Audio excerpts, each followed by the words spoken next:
The damage done to Vickerstown was unfathomable. The explosion site had a large hole. Debris was everywhere, not to mention that part of the station took the said damage. Oh my word. It's worse than I thought. Thomas couldn't finish his sentence. Percy was speechless. James, however, noticed the scrap around the initial explosion site. Hey, look! Then, Percy peered his eyes towards the scrap. An engine? Oh no! We lost an engine? It can't be. No! Everyone evacuated! Everyone but two. Oh, sir, please, do you know anything about the damage or how it was done? Yeah, we deserve to be known what happened to Vickerstown. It's one of the largest and most important stations on the island. And the engines and people, are we all even safe? Silence! I'm still having investigators looking into it. It's probably best I present the answer at Tidmouth Sheds later this evening. I need to inspect further of this damage. But sir, can we at least know if anyone's hurt? And why is this relevant for you, Percy? Because what if we actually lost another engine? We can't forget them, just like we almost did with Henry. You there! Over at the explosion site, a police officer approached Sir Topham Hatt after being called. What might your name be, sir? Investigator Godric Kirk. What might I be of service? To tell us if any engines were caught in the explosion. Well, the workmen found an engine under some debris. I believe it had the number 4472 and had the Class A3 LNER model. The Flying Scotsman! No way. Oh no! But he was intact. He was in a, let's just say, tight situation. He's over at your steamworks. Unfortunately, he wasn't the only engine caught in the explosion. James peered up. Is it those scrap debris over there? Yeah, they belong to an engine. We can't determine the model. The engine in question has been desiccated, which lead us to believe that the said engine was the cause of this explosion. The only thing that proves that it is an engine is the wheels, parts of its bogie, and... Investigator Kirk went back to the explosion site and brought back a piece of metal. This piece of metal that we believe was part of the engine's cap. The engines were horrified. Sir Topham Hatt couldn't believe his own eyes. Oliver! I'm afraid so.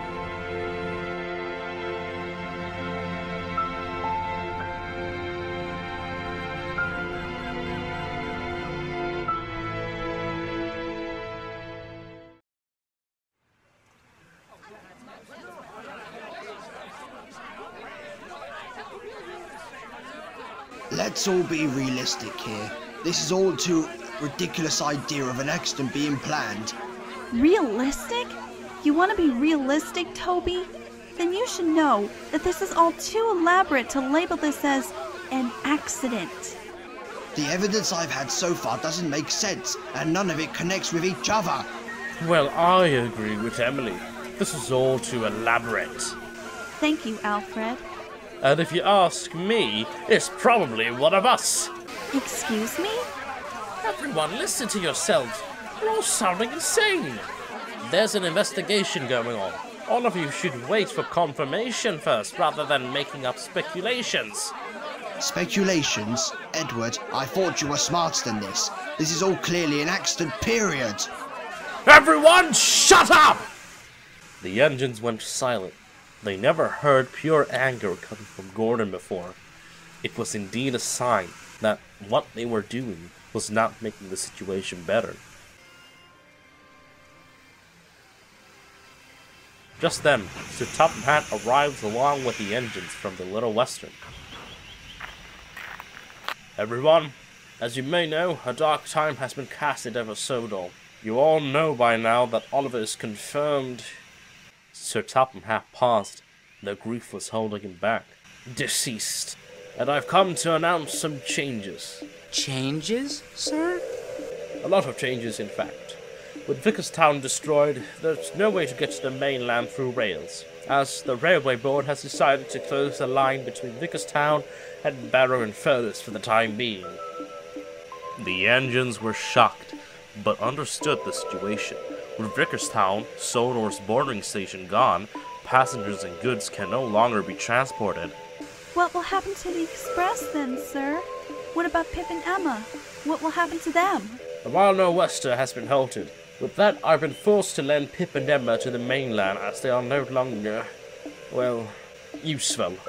In addition, I've ordered 2 new engines. One of them will be helping with mainline passenger transportation, this time between Knapford and Crowman's Gate. The other engine will help with the reparations of Vickerstown. All I can say is that one of the engines is a 257 Squadron from the mainland, and the other is an ED-1 class tank engine from Kenya. The engines looked at each other. They weren't sure if they were ready to have newcomers on the railway. It was natural for all engines to see that something was not right with the railway, and after what happened to the Flying Scotsman, it's no wonder why the engines were also worried for the new engines. And now, in these changes, I have also decided to hand everyone a new job that you'll all be working these next coming months. Thomas, your services will be needed more in the Norfolk Quarry, which means Toby will have to take care of your passengers from now on. Edward, your services are most required at the Brenham Quarry due to reparation orders for Vickerstown. Alfred, due to the decommission of the Wild Nor'Wester, your services are most required in the Kirkbrandon branch line. Ha! James, your services are no longer needed for passenger transportation for the main line, so your services are needed for the Norrumby branch line. Ah, come on! Gordon, you'll be assisting the new engine on reparations of Vickerstown. Percy, you'll be helping Thomas up at the Norfolk Quarry from now on. And that should be about it. Beg pardon, sir, but I really hate to say this, but what of us? Yeah, and with Oliver gone and all, we're 1 engine short, and there's not enough of us to run the branch line. Well, I was going to mention this later, but I know for a fact you won't like what you're about to hear. I've bought an engine to take Oliver's place. However, it's a diesel. The engines are mortified. The fact that Sir Topham Hatt would buy a diesel to replace a steam engine like Oliver was shameful. A diesel, sir? That's just...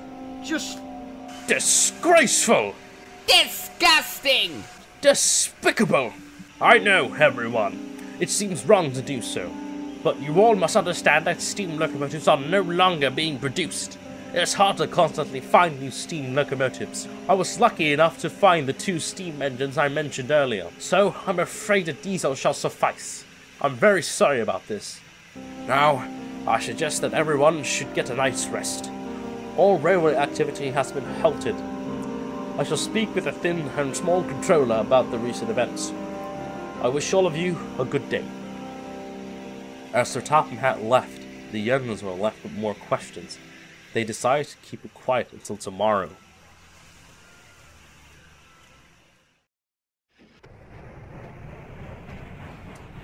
The steamworks is a busy place. After the accident in Vickerstown, many engines were sent to the steamworks for a checkup. Some had a few scratches on their boiler, meaning that they needed a new coat of paint. Some didn't have any problems at all, but were there for safety reasons.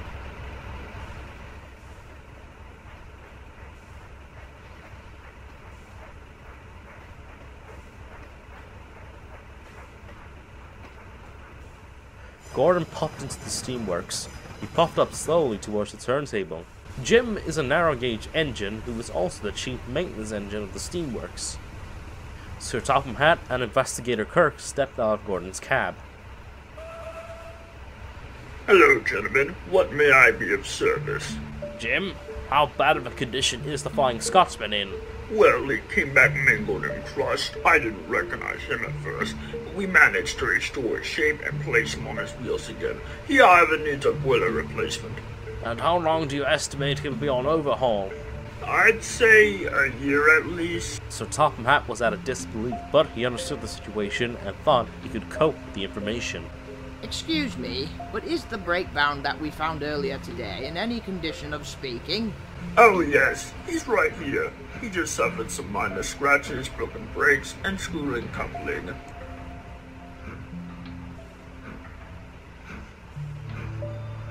Toad! Thank goodness you are alright. I'm so sorry for crashing into you.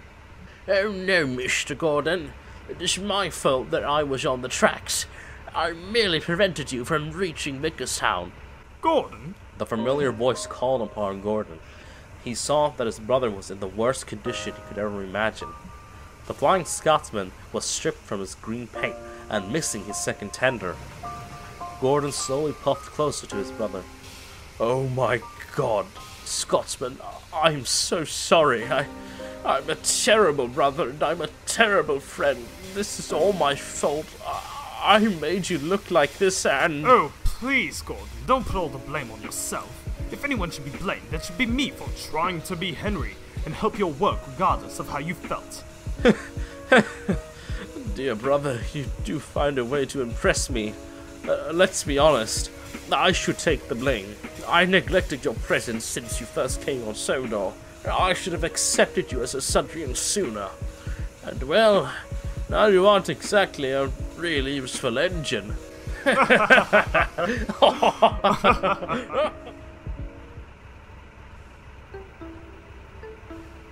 So, Toad, is it? I have some questions for you and your involvement. Can you try and provide as much information to us as possible? I can try, but I can't guarantee I have all the answers, Mr. Investigator. Well, better a no or unsure. Anyways, we are aware that you are close to Oliver and that you're always his go-to brake van. Tell us, what was the cause of Oliver becoming a runaway engine? Toad tried his hardest to remember. He then began recalling the events.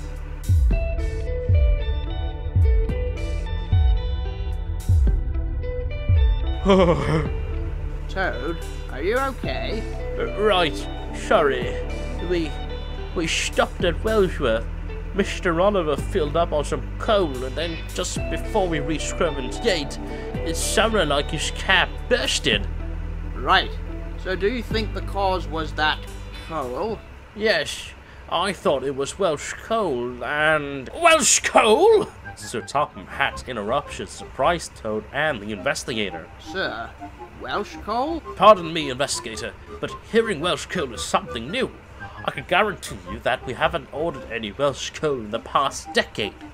What would it be doing at Wellsworth? Toad, tell me, was it you and Oliver who found it first, or was it someone else? It was... Come on, tell us. James! It was Mr. James, sir. James? He found a batch of Welsh coal and didn't bother to tell me he found what could possibly be illegal shippings of it? Calm down, sir. I'm no locomotive expert, but isn't Welsh coal meant to give an engine a jolt and not have the cab burst into flames and explode? Well, no, it shouldn't. But I've got to go confront one of my engines about this. I have to leave now, investigator. Right then. Thanks for your help. Both of your help. Not used to questioning rolling stocks, let alone an engine.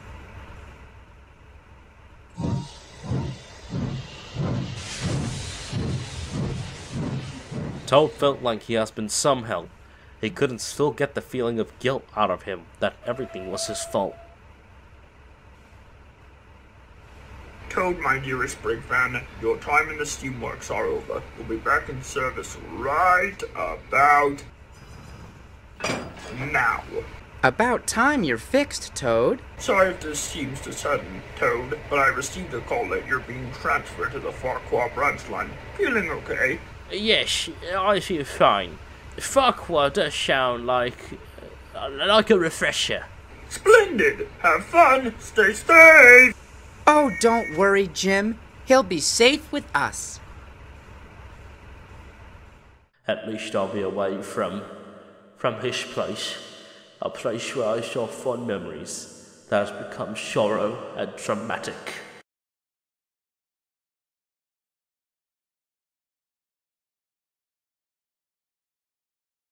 The engines were trying to enjoy their day off, but they had a hard time trying to enjoy it after everything that has happened recently. Just then, Sir Topham Hatt's car stopped by. It grabbed everyone's attention. James! Sir Topham Hatt looked furious and was about to burst soon. Sir? Answer me this, James. You found a possible illegal batch of Welsh coal, and you didn't bother to report it to me? The engines at the sheds could not believe what they heard. They all kept quiet and continued listening. Sir, I can explain. James couldn't explain himself. He didn't want to come off as selfish in front of everyone. He especially didn't want to appear to be the cause of Oliver's demise. But he had no choice. Yes, sir. I kept the call as a secret for my own needs. But I can assure you, sir, I never had any intentions of wanting to hurt our engines, let alone sabotage anyone and... Yes, okay, James, I heard you. I understand that you had no intentions of wanting to hurt Oliver. But what you did was unacceptable. I'll figure something out about your punishment. Thank you for your honesty. Sir Topham Hatt left the area. That was when the other engines began questioning. Welsh coal, James? Look, Bear, I can explain. I found a bunch of Welsh coal, and I wanted to keep it for myself. You don't have to tell me that I am selfish and I should feel ashamed because I already know that. Yes, but you sure there was Welsh coal? I don't need to be a steamy to know this, but Welsh coal should be helpful for an engine. Look, I swear, when I took it, it was definitely Welsh coal. Whatever Oliver took wasn't Welsh coal. The engines began having their doubts towards James. James, this sounds too suspicious. How can we be sure that you didn't sabotage Oliver? You probably didn't trust him and... Rosie, don't tell me you're actually thinking I intentionally killed Oliver. You know me better. Yeah, but could you at least admit you are to be partially blamed? You can't just be in denial about this fact. She has a point, you know. Are you all seriously against me? Look, I thought it was Welsh coal, and at the end of the day, I want the best for every engine. Please believe me. Rosie and Bear looked at each other. They couldn't trust James. They both left him to tell the others. No! Guys! Wait! I didn't mean to harm anyone! Oh.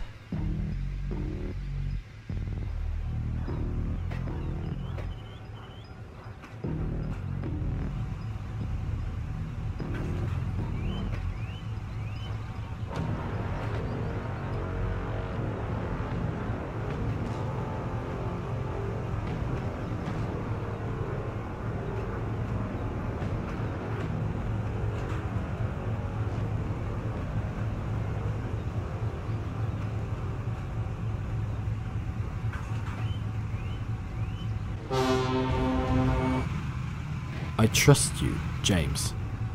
What? Diesel? Believe it or not, James, I think you couldn't be responsible for this. What's with the sudden support coming from you? Oh, it's quite logical. I know for a fact a steam engine like you couldn't be behind this. In fact, I may have an idea who might be behind it. Who?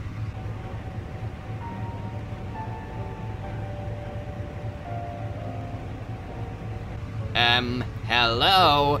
Earth to Diesel? You know what? Forget what I said. Just some random thought. I just suspect that you're not behind it. At least be thankful that I'm going to probably be the only engine who won't suspect you for anything. And with that, Diesel oiled away, leaving James confused. But nevertheless, he now had to focus on clearing his name. Knowing the island, information spreads around quickly.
You two, get out now.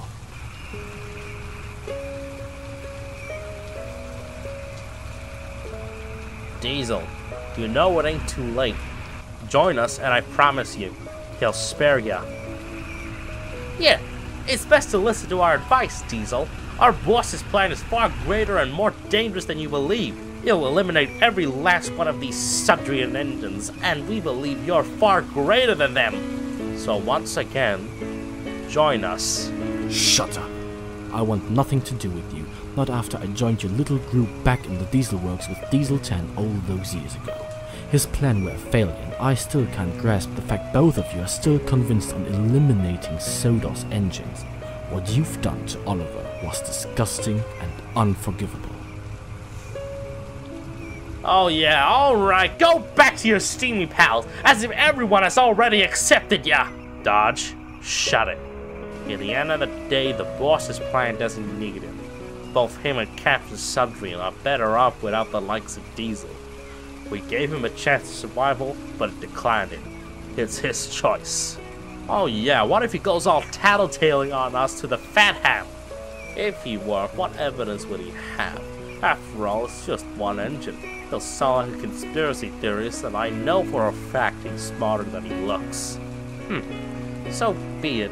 Let's go then. We'll miss the debriefing of the next plan.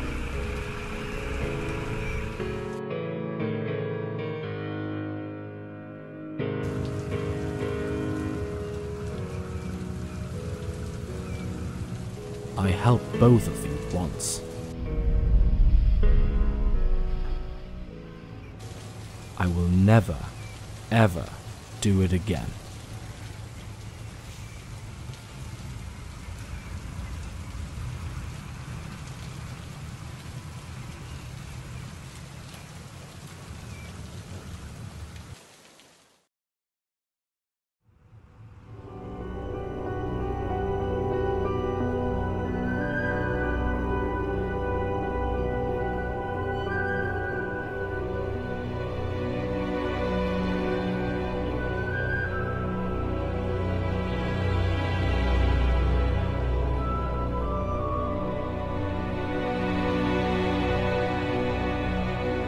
You! I knew it was you! You did this! I know you did! Let go of me! I'll make you pay for what you did! Mark my words! Boko, please calm yourself!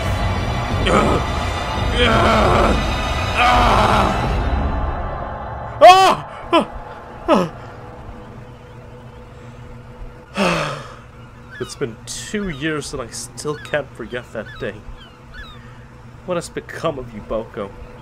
You started as a light-hearted Diesel, to a vengeful one, and now, a depressed one. Yo, Boko! Wilson, what is it? Dark Manager called. They want you to help transport some maintenance workers up to Elsbridge. You need to pick them up, however, at Knapford Station. You think you can do that? Sure, I'm doing nothing right now. Might as well, you know, useful.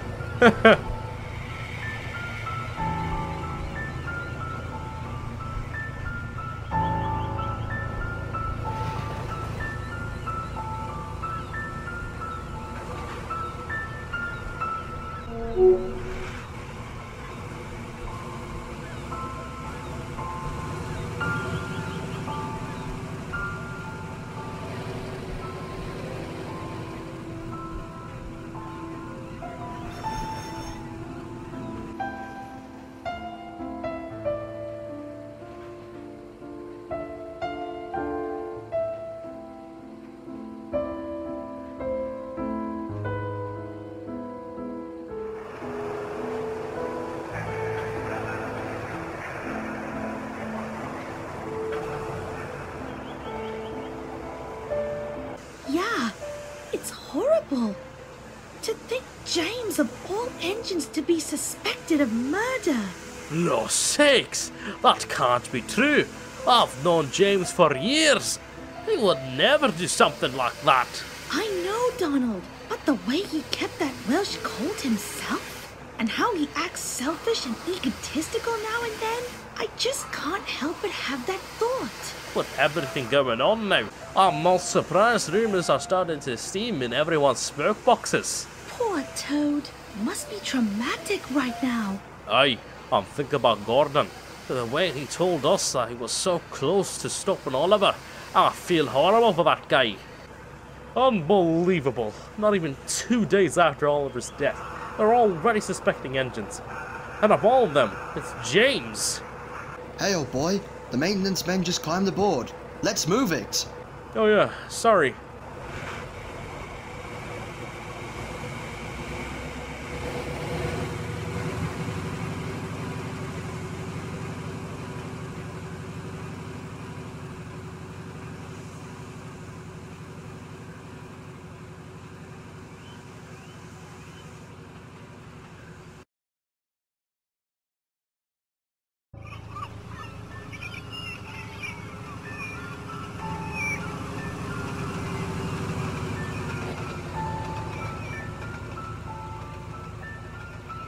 Driver, do you think James is really to be blamed? What's all of a sudden with the fort?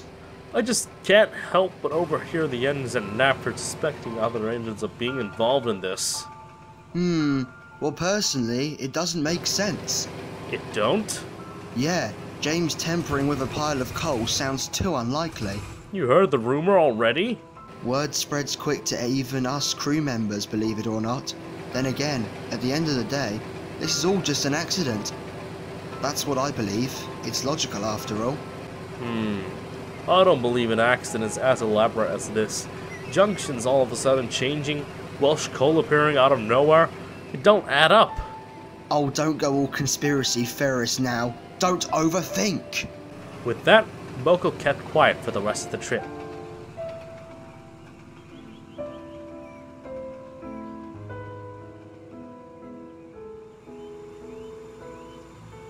As Boko approached Elsbridge, he noticed a crowd of engines ganging up on James.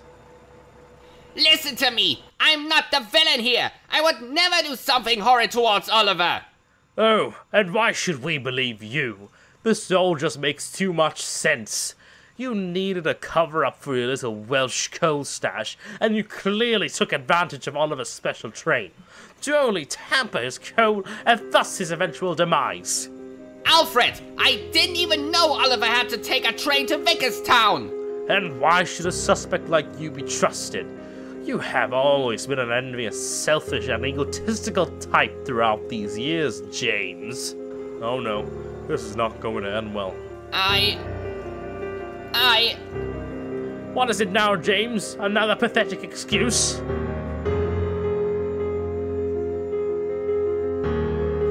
Alright! I did it! Fine! Blame me all you want! It was my fault Oliver was killed! I'm responsible of the whole thing! Is that what you all wanted to hear? Then fine! Here I am admitting to all of you! The engines were shocked. The sudden outburst of James was unexpected. Everyone, listen to yourselves! You're all unrightfully ganging up on James. There's very minimal evidence of him being a culprit. You should all know better. Stay out of this, Boko! I don't need a diesel to defend me! I admit, you all want me to admit, I did it! You're wrong, James. All of you are. If you want someone to blame, blame me. Gordon! You are to blame? Yes, Alfred. It was my fault Oliver died. I am to blame because I was close to preventing all of this. I failed horribly, and look what happened. All of this is my fault. I could have prevented it. So blame me, not James. Gordon, don't do it. They all think it's me. Just stop with the act. James, this is no act. I am serious. The engines were in a state of disbelief. They no longer knew who to blame. So go on, scold me already. I've been horrible towards my own brother, and look what happened to him. I could have prevented all of this, so what are you all waiting for? No! You're all too wrong. More than wrong. Mr. Oliver's demise is mine to blame. I'm a pathetic excuse of a brake van. I could have stopped Mr. Oliver in time, and look what happened. If I weren't too much of a stuck-up, he might still be alive. Neither Mr. Gordon nor Mr. James deserves the blame. It's all me. Don't you, Toad. It is me who should be blamed. Oh, shut it, Gordon. I'm clearly to blame. I could have prevented this whole thing. Not you! Listen to me! Listen to yourselves. All of you are desperately blamed. Are you all insane? I'll agree with this statement. This all seemed too elaborate to be an accident. But come on! James, Gordon, and Toad, do you all seriously think you are to be blamed? James, I know for a fact you would never do anything horrible. I know better. Gordon, the electric engines all testified that you were stuck. You can't be blamed for it. And Toad, you did try your best, and I know it for a fact. Because why else would Oliver rely his life on you and no other brakeman? Boko's right. Toad, you're no pathetic excuse, and you aren't to blame. All of you shouldn't feel guilty. If Oliver was here, he would scold every one of you for thinking one of us was the cause of his death. Even you, Toad.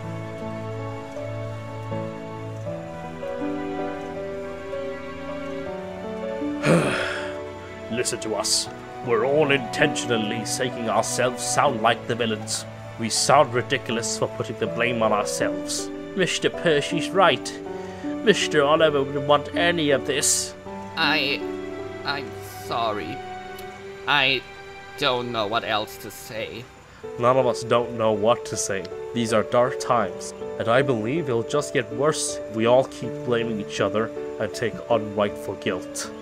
But at the end of the day, we're all Sudrian engines, and we should all stay strong.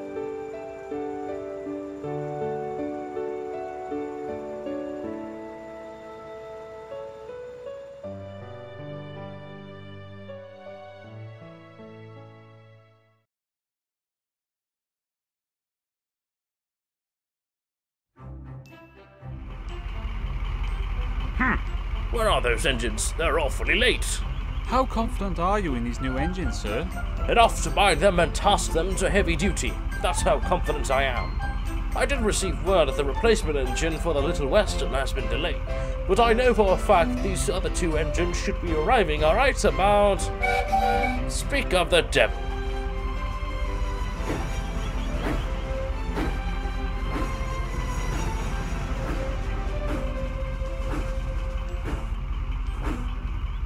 Hello, sir.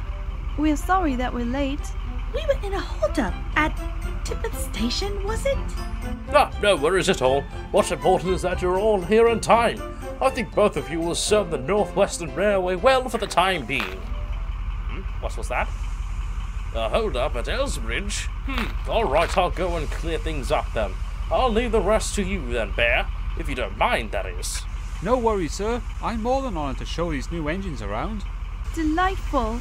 I can't wait to get to work. I've traveled a long way. I hope Sodor is a beautiful place as everyone on the mainland describes it. Oh, trust me, Sodor is a great place.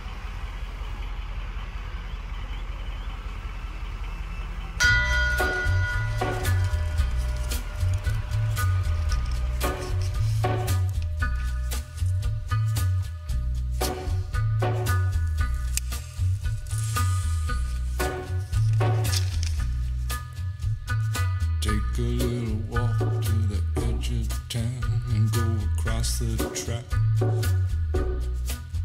where the viaduct looms like a bird of doom as it ships and cracks, where secrets lie in the border fires and the humming wires. Yeah, man, you know you're never coming back.